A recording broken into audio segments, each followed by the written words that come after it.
tere, armas kogudus, head kuulajad ja vaatajad. Me alustame Toronto Eesti Baptisti koguduse veebruarikuu teise pühapäeva virtuaaljumalateenistusega. Mõnes mõttes midagi uut ei ole öelda, sellepärast et Jumal on endiselt hea, Jumal on ikka ustav, Jeesus Kristus on ikka seesama eile, täna ja igavesti. Ja nüüd selle reaalsuse me püüame võtta kaasa sellesse muutuvasse maailma.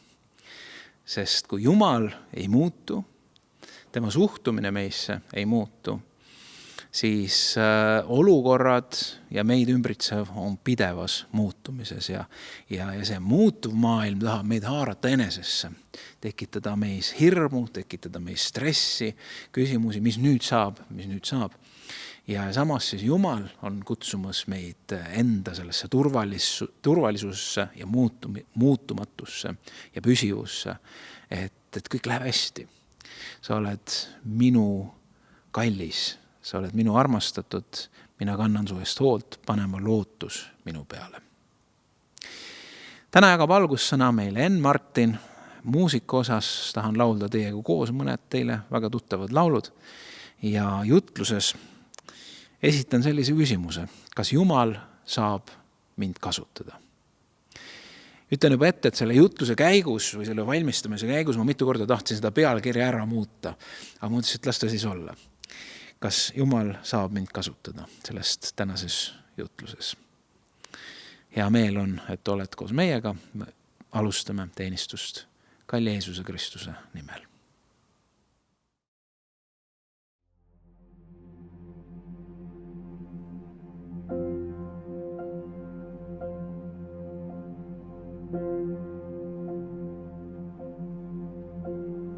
Süda seltsiks südamele, nõudkem rahu issanda. Laskem armu tuulekeeli tõusta taevalekkiva.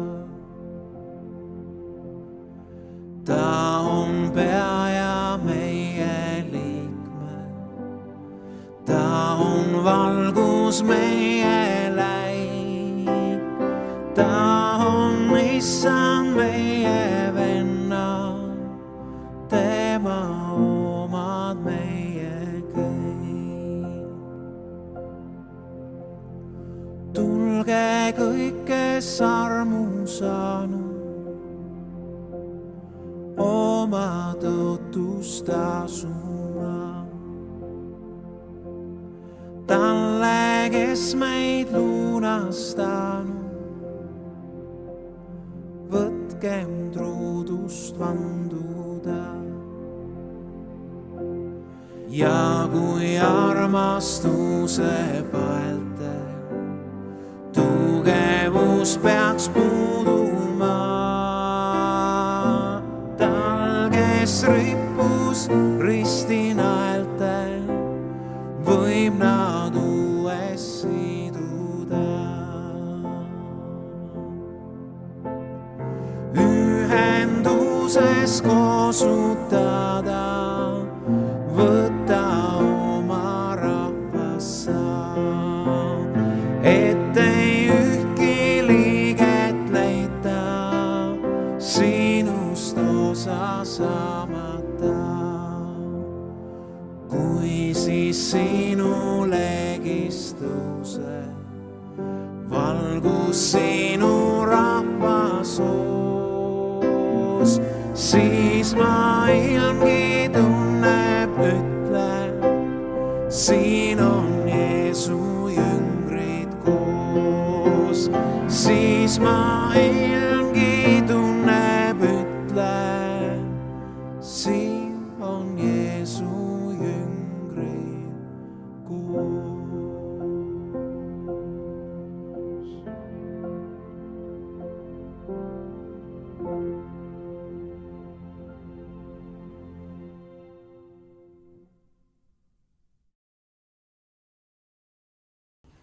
Greetings, church. I'll be reading today from Matthew 14, 22 to 33, where Jesus walks on water. To set the stage, Jesus had tried to get some alone time after learning about John the Baptist's execution. But the crowds followed him. Jesus had compassion on them, taught and healed them, then ended up feeding the 5,000. Reading from verse 22. Immediately after this, Jesus insisted that his disciples get back into the boat and cross to the other side of the lake, while he sent the people home. After sending them home, he went up into the hills by himself to pray. Night fell while he was there alone. Meanwhile, the disciples were in trouble far away from land, for a strong wind had arisen, and they were fighting heavy waves. About 3 o'clock in the morning, Jesus came toward them walking on the water. When the disciples saw him walking on the water, they were terrified. In their fear, they cried out, "It's a ghost." But Jesus spoke to them at once. "Don't be afraid," he said. "Take courage, I am here." Then Peter called to him, "Lord, if it's really you, tell me to come to you walking on the water." "Yes, come," Jesus said. So Peter went over the side of the boat and walked on water towards Jesus. But when he saw the strong wind and waves, he was terrified and began to sink. "Save me, Lord," he shouted. Jesus immediately reached out and grabbed him. "You have so little faith," Jesus said. "Why did you doubt me?" Let's pause the reading for a few moments. This episode is considered a key failure of Peter. Peter successfully walked on water, but quickly sank when he took his eyes off Jesus and focused on the wind and the waves. Peter expressed faith, but one could say Peter's faith was short-lived. He jumped out of the boat as Jesus called him to do, but then his eyes shifted from Jesus, instead seeing the overwhelming storm, the wind, and the waves. They were terrifying. Peter began to sink, shouting out for Jesus to save him. Even Jesus said, "You have so little faith. Why did you doubt me?" Have you been here? Can you identify with Peter, obeying Jesus' call by faith, only to question when life circumstances continue to beat on you? I wonder if when Jesus said, "You have so little faith, why did you doubt me?" he thought, "You were so close, Peter." Peter was so close to a miracle. He was the only one to ask Jesus to call him out on the water. He was the only one who jumped out of the boat. He was the only one who walked on water. He did walk on water for a few steps. And he was the only one close enough to Jesus in the water that Jesus could pull him up. All the other disciples were terrified in the boat as it bounced around in the winds and waves. Let's continue reading. When they climbed back into the boat, the wind stopped. Then the disciples worshipped him. "You really are the Son of God," they exclaimed. But wait, after Jesus grabbed Peter when he started to sink, how did they get to the boat to climb back in? Did Jesus carry Peter? Toss him?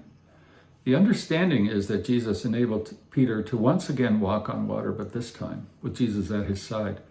This is such a beautiful picture that even when our faith isn't enough, when we stumble, Jesus doesn't abandon us. He restores, strengthens, and accompanies us. When we encounter the storms of life, let's keep our eyes on Jesus as our sole focus, not the wind and the waves that buffet. May our steps keep us close enough to him that he can reach out to grab us when we slip in our faith. We can walk with him securely through the storm. Let's pray. Dear Lord, thank you for the hope that we have in you, especially when life threatens to overwhelm us with terrifying storms.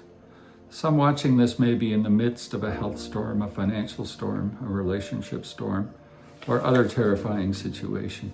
Thank you for your faithfulness in the storm with us. For those reaching out to you, please lift them above the waves. May your healing power, your wisdom, your love, and your peace be upon each one. May each of us know that without a doubt we've met personally with you and experienced your touch through this virtual gathering. Thank you for everyone watching. Open our eyes now to receive the word you have inspired Pastor Demo to prepare. May it penetrate deep into our mind, soul, and spirit, transforming us more into your likeness. In Jesus' name, amen.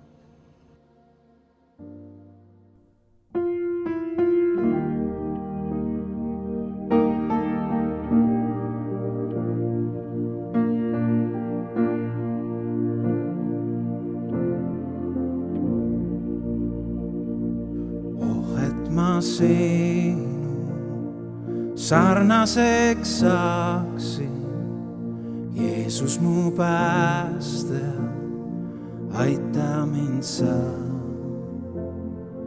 Terve ma ilma, jätan ma rõõmsalt, sest tahan ainult austada sind.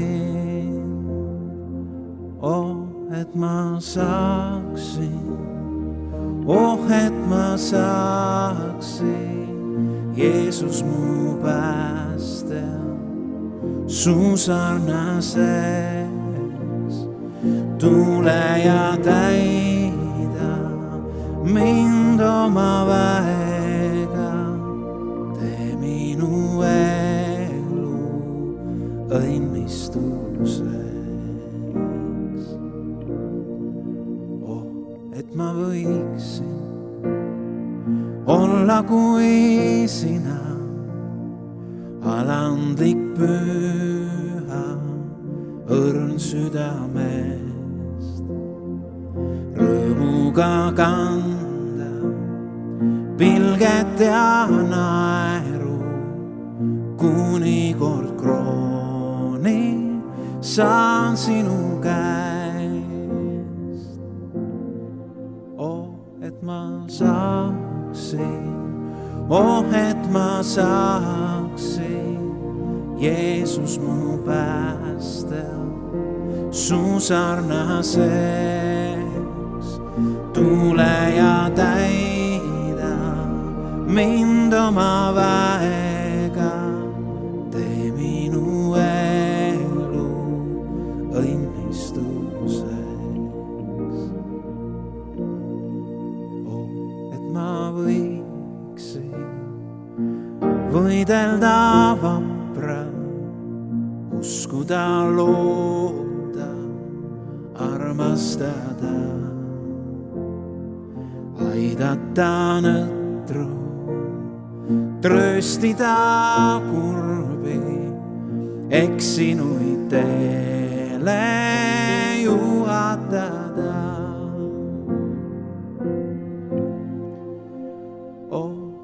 Et ma saaksin, et ma saaksin, Jeesus mu päästja, su sarnaseks.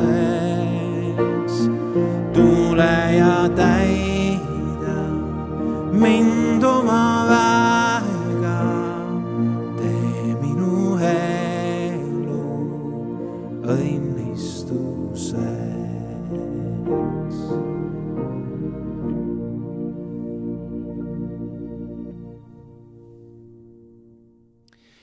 Tänases jutluses tulen ma, võiks öelda, väga eksistentsiaalsete küsimuste juurde.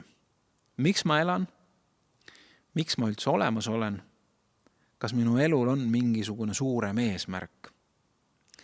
Ja kuna need on nii suured küsimused, siis on ilmselge, et seda 35-40 minutiga kuidagi lahti ei seleta, kuigi ma võiks ka 10 jutlust püüda pidada sellest, ega ma siiski ei oskaks seda lõpuni lahti seletada. Aga ma usun, et Jumala vaim on see, kes tahab midagi selles valdkonnas, selles teemas sinu ja minu ellu kõnetada. Nii et avame oma südamed, et me võiksime olla valmis vastu võtma seda, mida Jumal on täna sosistamas. Kas siis ka läbi minu või sõltumata minust. Tänane jutlus tuleb suuresti elule tähendamise andmisest. Albert Einstein on ütelnud, et elu mõte ei seisne õnnes, vaid tähenduses. Ja kuna Einstein on kirjutanud ka õnnest laiemalt päris palju, siis võiks selle ümber sõnastada nii, et elu õnn seisnebki elu mõtestamises või elu tähenduse leidmises. Ega suur edu ei rahulda meid kuigi kaua, kui me ei leia sellele suuremat tähendust kui lihtsalt, et läks hästi. Ja ka kannatused on talumatult rasked, kui me ei oska neid mõtestada. Evangelist Billy Graham on ütelnud, elu suurim tragöödia ei ole surm, vaid elu ilma eesmärgita. Ja kristlastena peame minema selles teemas päris algusesse ja küsima, miks Jumal on mind loonud. Ma ei tea, kas see rõõmustab või kurvastab sind, aga sellele, et sa oled olemas, on põhjus. Sellele, et sa oled, kes sa oled, on põhjus. ja sellele, et sa oled just seal, kus sa oled, on põhjus, sellel ajal, millal sa just oled, ka sellel on põhjus. Jeremiale väljendas Jumal seda nii: enne, kui ma sind ema ihus valmistasin, tundsin ma sind. Ja enne, kui sa ema üsast välja tulid, pühitsesin ma sinu. Ma panin su rahvastele prohvetiks. Ma ei tea, kas kahjuks või õnneks, aga enamus meie eludega ei tule kaasa sellist kuidagi, kui öelda, kasutusjuhendit või selgitust, et Timo on tehtud selle jaoks. Või ma ei tea, et Paul on esile toodud just täpselt selle jaoks ja juba vanemad teadsid seda ja Paul on üles kasvanud teades seda ja ükskõik, kelle kohta me seda ütleme, on vähesed inimesed, kellel on väga selge teadmine, et see on, sellepärast ma olen, Jumal on mind sellepärast kutsunud. Aga enamasti on ta siiski pigem aimamine, tunnetamine, otsimine, loomulikult ka uskumine. Me püüame otse kui natukene kompida, et võib-olla on see. Võib-olla kui ma lähen seda teed, kas Jumal kinnitab seda, et see on minu tee ja nii edasi.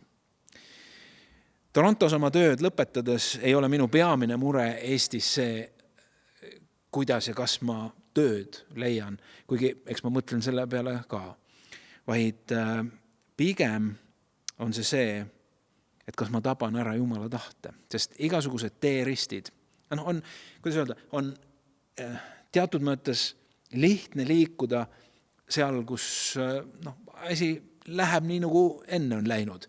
Et ei ole kuskile suuri pööramisi ega suuri valikuid, vaid sa tead, et see on sinu osa. Ja siis, kui tulevad teeristid, siis see on igati loomulik, et me ka kristlastena küsime, et mis on Jumal sinu tahtmine? Kas ma liigun samas suunas? Kas ma peaks hoopis teises suunas liikuma? Kas ma peaks pöörama vasakule või paremale?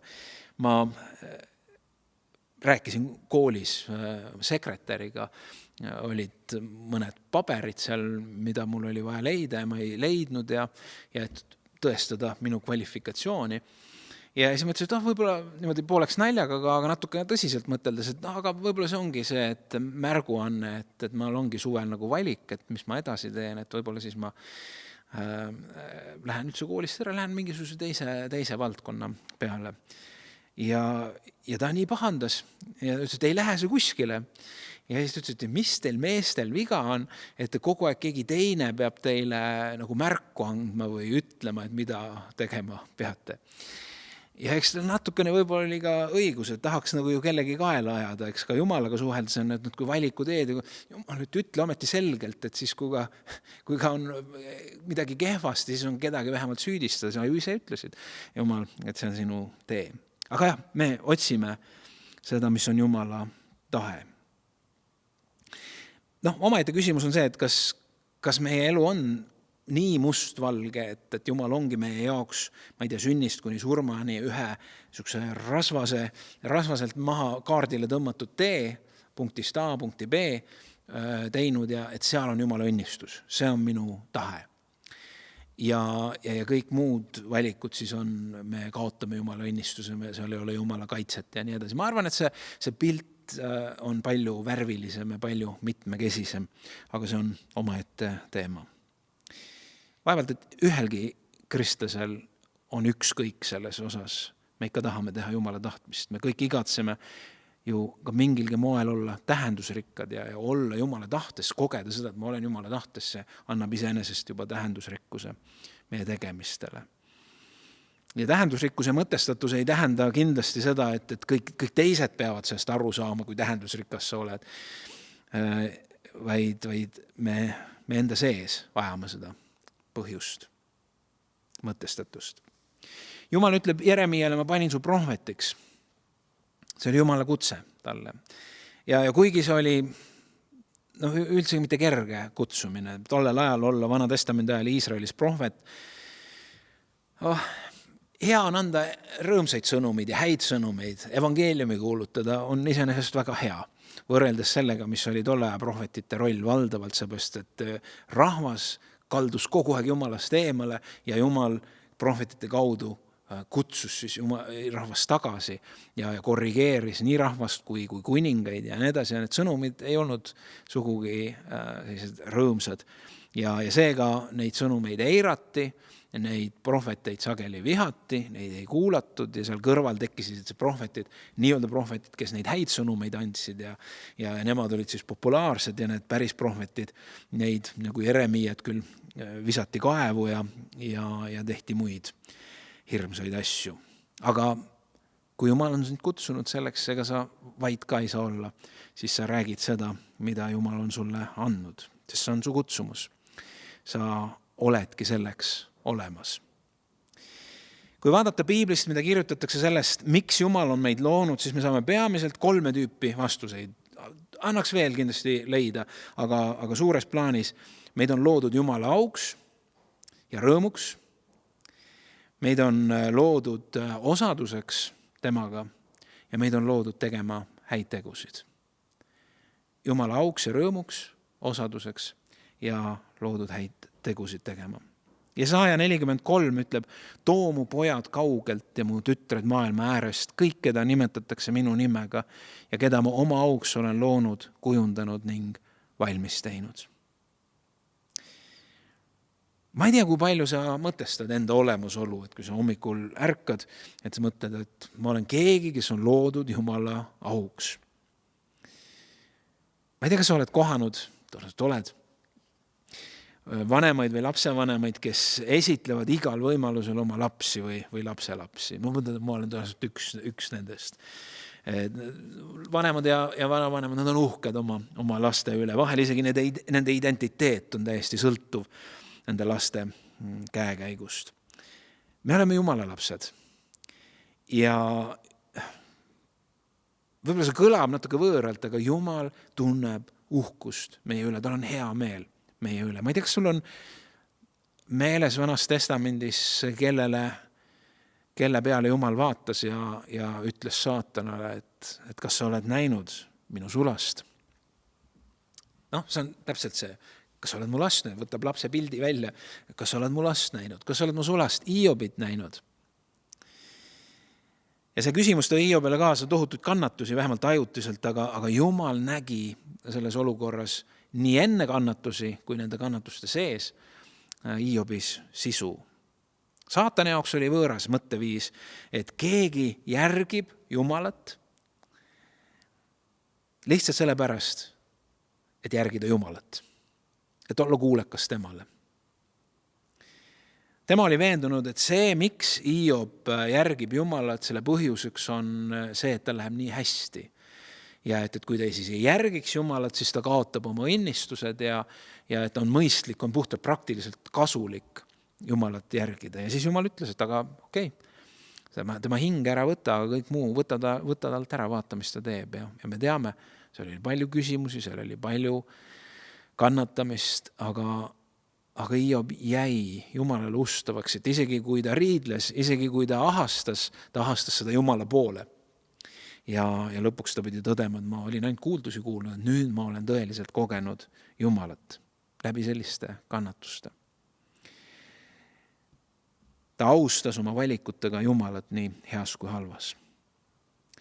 Nii et Jumala auks. 1. Moosese raamat, 1. peatükk, loomisloos öeldakse, et tehke inimesed oma näo järgi meie sarnaseks. See on natukene fantaseerimise koht küll, mille poolest näiteks ei piisanud Jumalale ahvenast või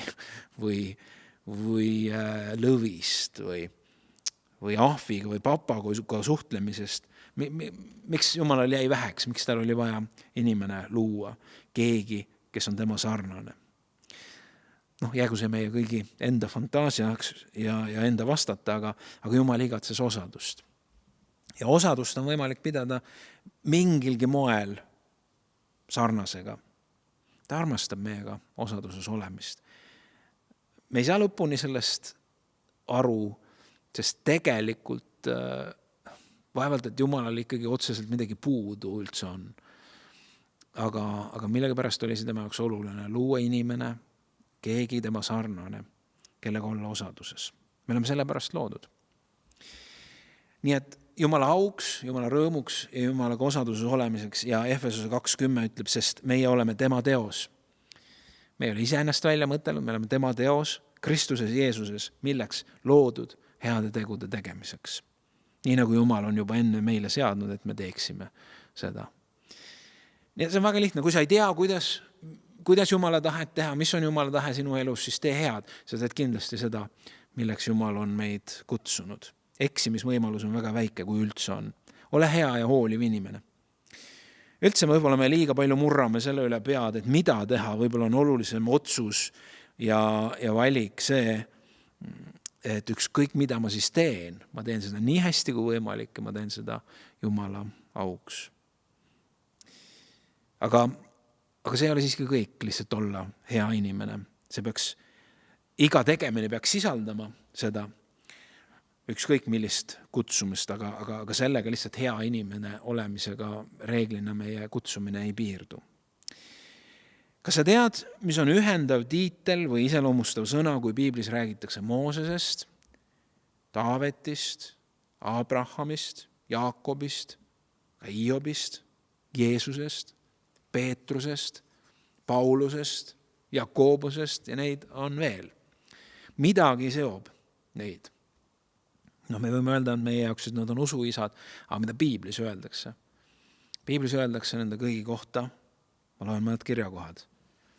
Joosua 1:2, minu sulane Mooses on surnud. Psalm 89:21, ma olen leidnud Taaveti oma sulase. Või Jesaja 41:8, aga sina, Iisrael, mu sulane, Jaakob, kelle ma olen valinud.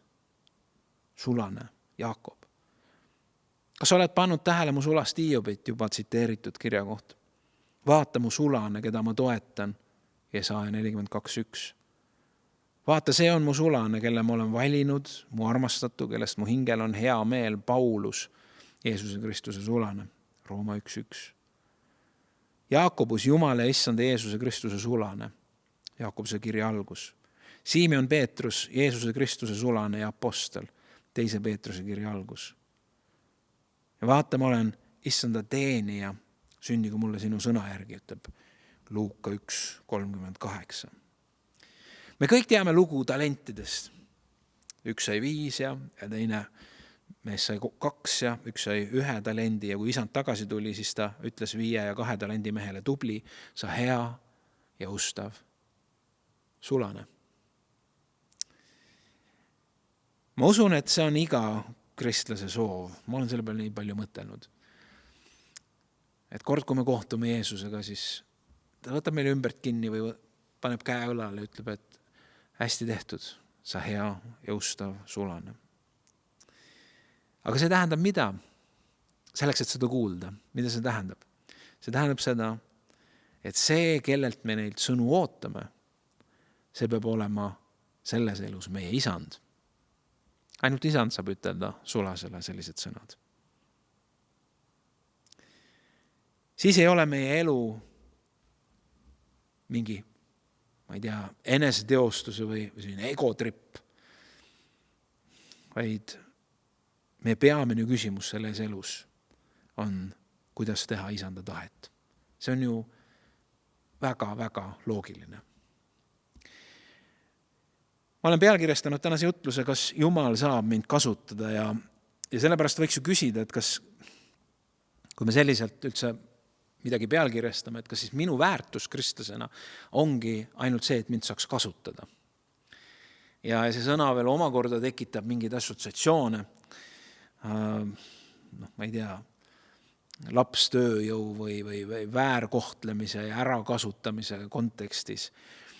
Aga isegi puhtalt see, et kas, ma ei tea, kui me abiellume, et kas me armastame üksteist, aga kas minu väärtus siis seisneb selles ainult, et kuidas minu abikaasa saab mind kasutada. Kuigi loomulikult meil abikaasadel ei ole midagi selle vastu, kui abikaasad meid saavad kasutada. Aga kas ma ilma kasutamata, kui ma ei ole kasutuskõlbulik, ütleme niimoodi, kas ma siis ei ole midagi väärt? Kas siis Jumal ei armasta mind? Tõenäoliselt see väide, et Jumal armastab meid, ei ole mitte kellegi jaoks üllatus. Seda on öeldud nii palju, et võib-olla me oleme immuunsed selle suhtes. Kuigi Jeesus ütles, et kellel on minu käsud ja kes neid peab, see ongi, kes armastab mind. Aga kes armastab mind, seda armastab mu isa ja mina armastan teda ning näitan talle ennast. Kuigi see seisab Jumala sõnas, kuigi Jeesus on seda ütelnud ja see on ilmselgelt tingimuslik armastus. Ehk siis, kui keegi mind armastab, siis ma armastan teda. Ehk siis, kui keegi mind armastab, see tähendab, et ta peab minu käskusi ja siis ma armastan teda. See tähendab, keegi, kes minu käskusi peab, teda ma armastan. Aga piiblis on korduvalt ja korduvalt rõhutatud, et Jumala armastus meie vastu ei ole seotud sellega, kui palju ja kuidas me teda teenime või tema käske peame, sellepärast, et tema armastus on olnud meie vastu juba enne, kui me üldse midagi oleme saanud teha. Enne meie sündimist. Ta on meid armastanud juba siis, kui me olime veel patused, ütleb Jumala sõna. Nii et võiks öelda, et Jumal ei saagi teistmoodi, kui meid armastada, sellepärast, et ta on armastus. Aga selle omavahelise dilemma lahendamiseks on vaja taas omaette jutlust.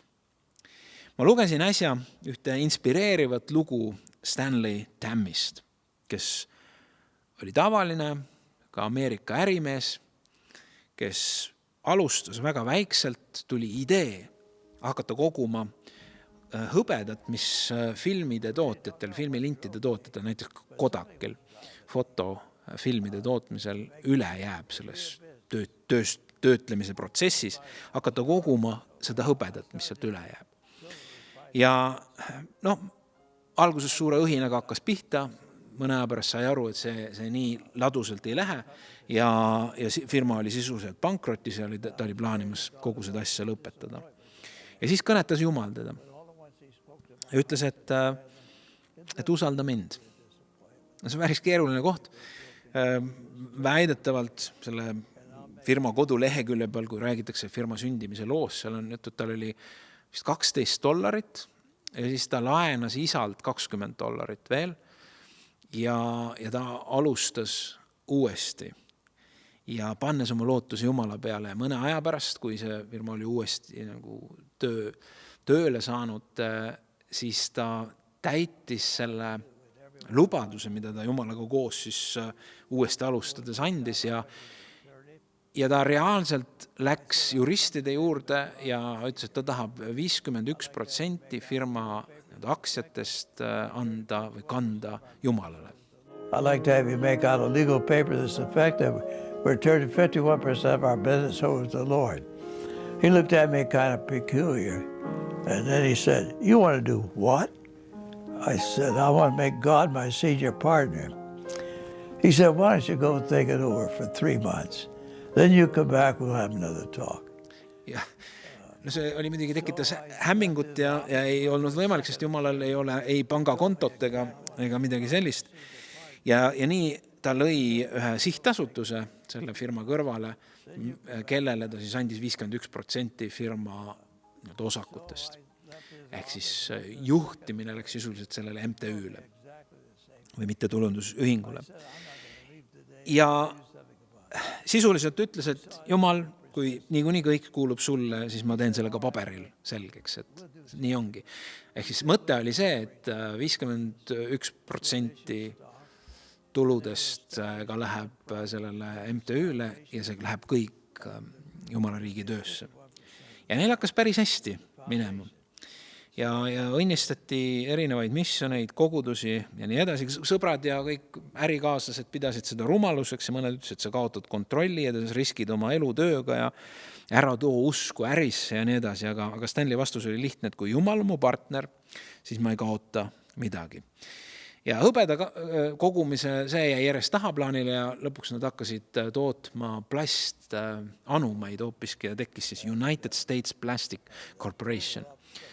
Ja see läks aina suuremaks ja suuremaks juba rahvusvaheliseks ettevõtteks ja kasum voolas pidevalt siis Jumala tööks üle maailma. Ja mingisugusel hetkel, kui Jumal teda taas kõnetas, otsustas ta 100% aktsiaid anda siis sellele MTÜ-le, see tähendab, et kõik tulu, kõik läheb Jumala riigi töösse ehk siis sellele MTÜ-le. Ja kui ta selle otsuse oli teinud, siis mõtles, et kui see kõik on Jumala käes, see tähendab, et Jumalal tuleb rohkem ruumi anda ja ta ehitas 4 korda suuremad tootmishooned, mis mahtusid 5 aakri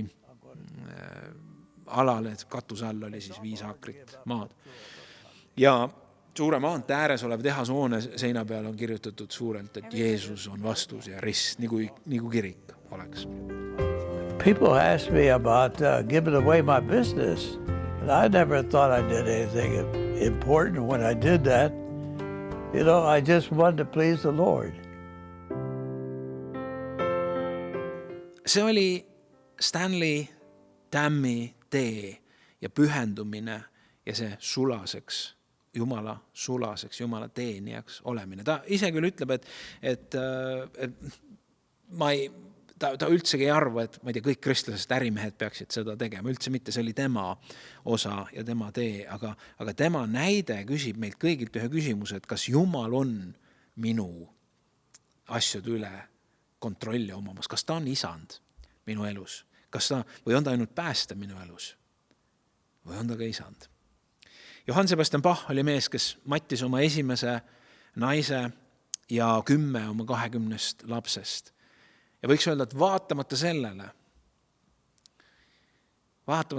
kui ta oma teoseid kirjutas, siis ta kirjutas siin alguses, et Jeesus aita ja teose lõppu, kõik au kuulub Jumalale, soli, teo, glooria. Ta mõistis, et ta on sulane Jumala auks. Isegi Bob Dylan on ütelnud, et ma ei ole rockstar, vaid olen Jeesuse sulane. Kuidas seda eluga välja on tulnud, eks seda teab Jumal. Võiks lõputult nimetada ja jagada kuulsate inimeste, meeste ja naiste lugusid, kuidas Jumala kutse järgimine on andnud nende elule tähenduse. Seal on õnnistus, seal on rahulolu. Aga kõige selle peale jõuame ikkagi küsimuse juurde, aga mina? Kuidas Jumal saab mind kasutada? Armsad, meid on eranditult kõiki. Kui sa oled Jumala laps, siis see kehtib sinu kohta. Meid on eranditult kõiki kutsutud olema osalised ühes suures missioonis. See on see, mis vähemalt meie jaoks arusaadavalt algas jõuluöösel Petlemma laudas. See on Jumala armastuse sündimine siia maailma ja selle jagamisel on kutsutud meid osalema nende andidega, mida siis meile antud on. Jeesus ütles, et ära pane küünalt peitu kuskile voodi alla või kausi alla, vaid tõsta ta küünla jalale. Selle jaoks on ta loodud. Ta ütles, minge kõike maailma. See lugu, mida meil on jagada, see on määratult suur. Ja see maailm vajab seda väga. Ja see on, milles Jumal tahab sind kasutada. Kui sa oled kristlane, siis sa oled osa sellest missioonist. Tahad sa või ei taha, sind on kutsutud selleks. Keda hakati nimetama Antiookias kristlasteks? Jeesuse jüngreid. Jüngreid. Kes on jüngrid? Jüngrid on need, kes järgivad õpetajat. Mida tähendab õpetaja järgimine? See on õpetaja imiteerimine, selle tegemine, mida õpetaja ütleb. Ma lõpetan tänase jutluse ühe tutvustusega, tutvustades teile ühte eeslit. Eeslit, kes elas oma tavalist tagasihoidlikku elu, võib-olla aeg-ajalt mööda sõitvaid Rooma sudureid transportivaid valgeid või tumepruune hobuseid kadestades. Kuni tulid mehed, kes ütlesid eesli omanikule, et neil on teda vaja või isandal on teda vaja. Esimest korda tundis see eesel ennast natukenegi tähtsana. Kellelgi oli teda vaja. Ja seda, et see keegi on kuningate kuningas, seda sai ta alles hiljem teada. Jeesus ratsutas temaga Jeruusalemma palmipuude püha ajal. Jumalal oli seda eeslit vaja. Mitte kusagil rohkem minu teada ei ole Piiblis öeldud, et Jumalal on midagi vaja. Pigem on öeldud, et Jumal ei vaja midagi, tal on kõik. Tema on ju kõik loonud. Aga selle eesliga seoses oli öeldud. Ja selle eeslile lugu räägib midagi veel. Armsad, sinu suurim koorem on tõenäoliselt sinu suurim õnnistus. Jeesust vedada ei olnud tõenäoliselt kerge. See oli koorem. Aga Jeesus on inimkonna suurim õnnistus. Jeesus ütles, võta oma rist. See on koorem. Me tahame vältida risti. Me tahaks, nagu eestlased ütlevad, nagu soe nuga või nuga läbi sulavõi. Tahaksin minna, ehk siis hästi libedalt niimoodi. Et ei oleks raskusi, ei oleks kannatusi, ei oleks takistusi, ei oleks jukerdusi. Kõik läheks, kõik uksed on ees valla. Elu näitab seda, et meid on niimoodi loodud, et selleks, et meie karakter, meie inimestena oleksime terviklikud, selleks me vajame elus koormusi. Koormaid ja koormusi. Ja need koormused ei ole meie katki tegemiseks, vaid meie õnnistamiseks. Ja kui me kogu aeg väldime neid koormusi, nagu Jumala sõna ütleb, et ära väldi tulekuumust, sest see on selle jaoks, et puhastada sind, see on selle jaoks, et see kuld sinust esile tuua. Ära tee kogu aeg valikuid selle järgi, kuidas sul lihtsam on. Vaid tee valikuid selle järgi, kuidas sa näed, kuidas Jumal on sind juhatamas. Ja me võime püüda elada niimoodi, et me kogu aeg väldime risti. Vahel see kutsumine meie elus on see risti, me kogu aeg väldime. See tähendab, me ei saa selle läbi iialgi kunagi selleks, kelleks meid on kutsutud. Ja sellega me väldime ka õnnistusi, mis on meile valmis pandud. Nii et suurim koorem sinu elus võib olla sinu suurim õnnistus. Jeesus ütleb, tulge minu juurde kõik, kes te olete vaevatud ja koormatud. See maailm annab meile väga palju koormaid. Ja Jeesus ütleb, mina annan teile hingamise. Aga ta ütleb veel midagi. Võtke enda peale minu ikke ja õppige minult, sest mina olen tasane ja südamelt alandlik ja te leiate hingamise oma hingedele, sest minu ikke on hea, minu koorem on kerge. Ikke all oled sa niikuinii. Koormat pead sa kandma niikuinii. Meie valida selles elus on, kas me valime koorma, mis on hea ja õnnistuseks ja meie ülesehitamiseks ja meie terviklikuks muutmiseks. Või valime me koorma, mis võib-olla esmapilgul tundub väga lõbus, väga mõnus, väga nauditav, aga mis lõppkokkuvõttes saab meie hävitajaks. See on see, mida maailm on pakkumas. Jumal on kutsumas meid olema osa tema suurimast missioonist, et iga inimene vastaks tema armastusele või kogeks tema armastust. Ja tal on meid selles vaja. Isegi kui me tunneme ennast kõige mõttetumate eeslitena, Jumalal on vaja meid. Ja eeslit sai kasutada siis, kui ta oli lahti seotud. Nii ka meie laseme ennast Jeesusel lahti sõlmida teatud mõtteviisidest. Et mina ei oska, ma olen selline, ma olen teistsugune, ma ei oma tähendust. Ma ei tea, võib-olla sinu missioon on minna üle ookeani, aga võib-olla üle tee. Võib-olla on sinu missioon põlvedel, võib-olla telefoni juures, võib-olla kedagi õnnistades, võib-olla oma lapsi armastades ja teenides, võib-olla aidata vaeseid, kas siis globaalselt või oma naabruses.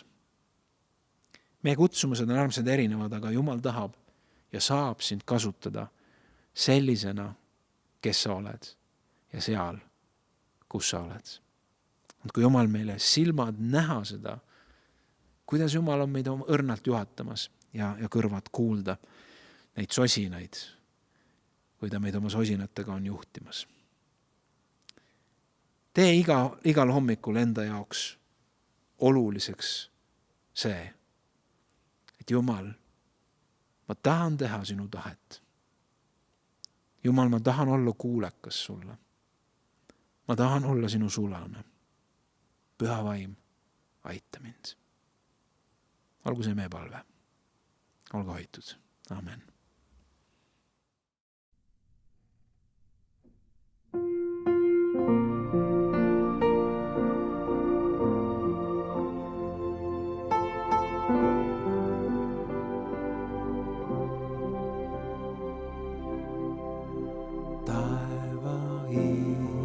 sa arm meil särab, nii kui selge tuletorm.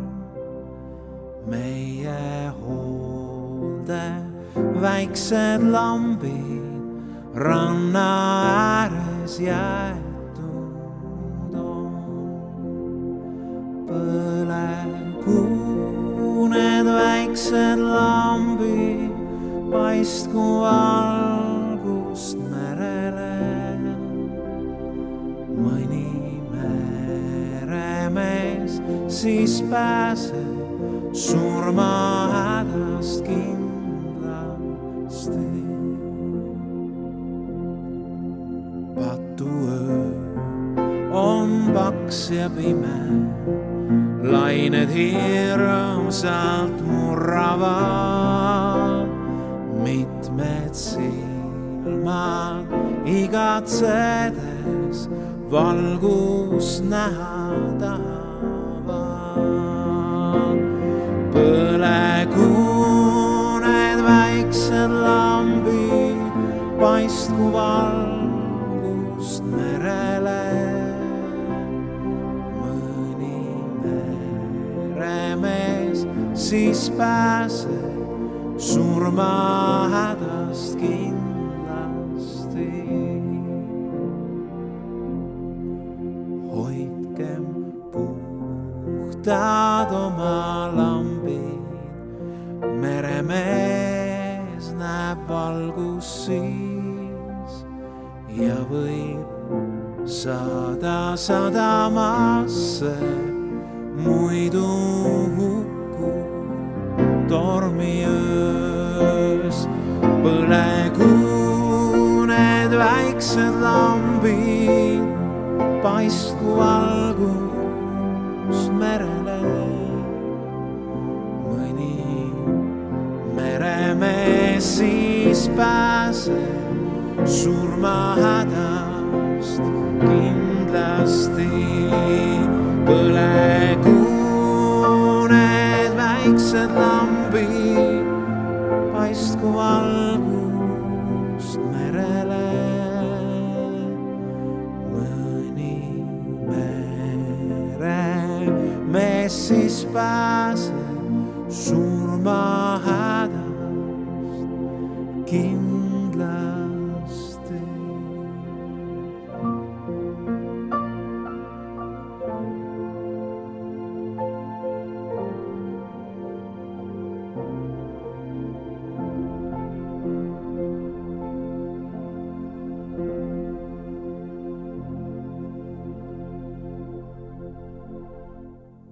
Aitäh kõigile kaasateenijatele ja kõigile kaasas olijatele. Ma usun, et Jumal on ühel või teisel moel saanud julgustada, kõnetada või üles ehitada. Ja kui kellelgi on olnud ka küsimust, kas Jumal saab mind kasutada, ehk on ta leidnud ka vastuse või vähemalt mingisuguse niidiotsa, kust edasi minna oma mõtlemiste ja palvetega. Aga võtame vastu õnnistussõnad eelolevaks nädalaks, selleks, et järgmisel pühapäeval taas virtuaalteenistusel kohtuda. Issand, õnnistagu sind ja hoidku sind. Issand, lasku oma pale paista sinu peale ja olgu sulle armuline. Issand, tõstku oma pale sinu üle ja andku sulle rahu Isa, Poja ja Püha Vaimu nimel. Amen.